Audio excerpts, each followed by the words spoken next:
फैसला है भैया सिंदूर का बढ़िया लेंगे। जिसको भी मुसलमान लड़के से शादी करने में दिक्कत हो रही है, मुल्ला परेशान कर रहा है, हमसे संपर्क करो। तुम्हारी शादी करवाने रहने से लेके सारा व्यवस्था मैं करूंगा और देखूंगा कौन सुगर तुम्हारे पर केस और मुकदमा करेगा। दोस्तों, इस देश के भीतर मुसलमान होना या मुसलमान होने की पहचान वाले कपड़ों को पहनना अपराध हो गया है। गुंडागर्दी और सांप्रदायिकता इस देश पर हावी हो गई है। लोगों के जहन दिमाग को हाईजैक कर लिया गया है। लोग इस हद तक दरिंदगी पर उतारू हो गए हैं कि 20 सड़क पर सरेराह किसी भी मुस्लिम महिला का नकाब खींच लेते हैं, हिजाब को उतार देते हैं और फिर करते हैं बेहूदगी। फैसला है भैया सिंदूर का बढ़िया लेंगे। और ये सब तब होता है जब आपको सत्ता का संरक्षण मिला हो, जब प्रशासन का संरक्षण मिला हो, जब आपके विधायक, आपके सांसद मुसलमानों को लेकर आपत्तिजनक बयान देते हैं, मुसलमानों की महिलाओं को लेकर, मुस्लिम महिलाओं को लेकर निम्न स्तर के बयान देने वाले नेताओं को टिकट दे देती है पार्टी और फिर उन्हें सांसद, विधायक और मंत्री बना देती है। तब ऐसी स्थिति पैदा होती है, क्योंकि ये हुड़दंग करने वाले, ये गुंडागर्दी करने वाले, ये सांप्रदायिकता फैलाने वाले, ये नफरत फैलाने वाले, या अभद्रता करने वाले, ये मुसलमानों को टारगेट करने वाले सत्ता के साथ ही इर्द गिर्द घूमते रहते हैं, क्योंकि इन्हें पता होता है कि ये मुसलमानों को टारगेट करेंगे, मुसलमानों को सीधे तौर पर निशाने पर लेंगे तो इनको इनाम मिलेगा, सजा तो कभी मिलेगी नहीं। और पिछले 10 सालों में इसे कहने से गुरेज नहीं होना चाहिए, ये सांप्रदायिक भावना अपने उन्माद के स्तर को भी पार कर गई है। 20 सड़क पर सरेराह मुस्लिम महिला का नकाब खींचा जाता है, उसकी मांग में सिंदूर भर दिया जाता है और उसका वीडियो बनाकर धार्मिक नारे लगाए जाते हैं। ये कौन सा धर्म है? ये किस धर्म में सिखाया जाता है? और ये किस धर्म की पहचान है? इस तरह की हुड़दंग करना, इस तरह की करतूत को करना, वो भी 20 सड़क पर। जी हाँ, ये सब हो रहा है बिहार में।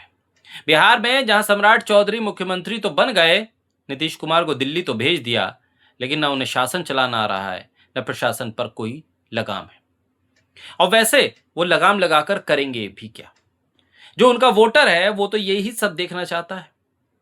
जो उनका वोटर है उसको ना तो सड़क चाहिए, न पानी, न बिजली, न अस्पताल, न स्कूल, न सुरक्षा, न फसल की कीमत चाहिए, न महंगी बिजली से निजात चाहिए।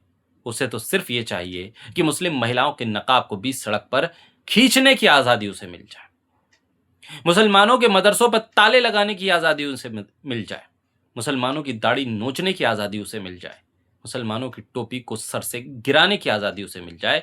लिहाजा वो आज़ादी सम्राट चौधरी के शासन में मिल रही है, खुलेआम मिल रही है। जो तस्वीरें सामने आई हैं बिहार के नवादा से, नवादा इलाके में जिस तरह से एक महिला और एक युवक स्कूटी पर जा रहे थे, महिला ने नकाब पहना था, यानी साफ तौर पे वो मुसलमान लग रही थी, और एक युवक जो उस स्कूटी को चला रहा था वो रास्ते पर जा रहे थे। इस बीच उनके पीछे से बाइक सवार कुछ हुड़दंगी आए, अपने आप को सनातनी, हिंदूवादी, हिंदू राष्ट्र के प्रबल समर्थक, बीजेपी के समर्थक आकर उनका रास्ता रोकते हैं। ना सिर्फ रास्ता रोकते हैं बल्कि उस मुस्लिम महिला का नकाब भी उतार फेंकते हैं और फिर उस महिला के मांग में सिंदूर भर देते हैं। और कहा जाता है उनकी तरफ से कि भाई ये हिंदू और मुसलमान का मामला है। हिंदू युवक है जो मुसलमान युवती को मुसलमान बनाकर ले जा रहा है, इसलिए हमने ये तमाम कृत्य कर दिया, सनातन का बोलबाला कर दिया, हिंदू धर्म का सर ऊंचा कर दिया ये काम करके।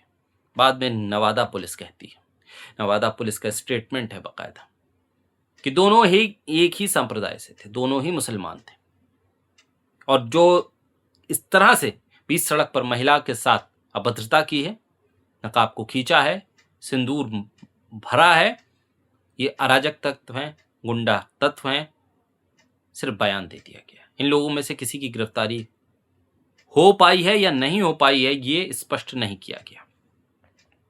मांग तो यही है कि इस तरह के हर तत्व की गिरफ्तारी हो, सलाखों के पीछे भेजा जाए, ताकि उसे एहसास हो सके इस देश में संविधान से चलने वाला कानून भी है। लेकिन वो करेगा कौन? जब बिहार से ही आने वाले कई सांसद सीधे तौर पे मुसलमानों को आतंकी कह दें, मुसलमानों की टोपी का मजाक बना दें, उनके खाने और पीने का मजाक बना दें, उन्हें पाकिस्तान जाने की सलाह दे दें, तब उस बिहार में मुस्लिम महिला के साथ हुई इस अभद्रता पर सजा कौन देगा? कौन प्रशासन से सवाल करेगा? सवाल यह भी है कि किस तरह से आमिर खान की शादी पर अब हिंदूवादी संगठनों की भावनाएं आहत होने लगी। तीसरी शादी आमिर खान ने की एक हिंदू युवती से, और उसको लेकर और इसको लेकर हिंदूवादी संगठन आहत हो गए, उनकी भावनाएं आहत हो गई हैं। अब वो कह रहे हैं कि भाई ये बर्दाश्त नहीं होगा।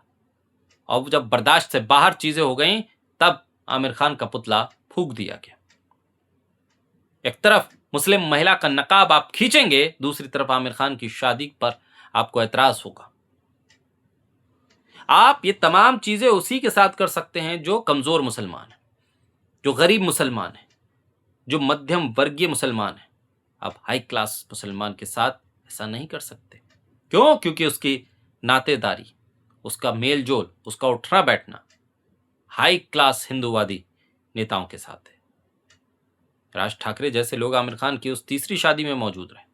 आमिर खान का बीजेपी के तमाम नेताओं से रिश्ता क्या है, किस तरह से प्रधानमंत्री से भी खूब अच्छे ताल्लुकात हैं उनके। उन पर आप जाकर उनका ना नकाब खींचेंगे, ना उनकी दाढ़ी नोचेंगे, और ना ही उनके घर के बाहर हाय हाय करेंगे।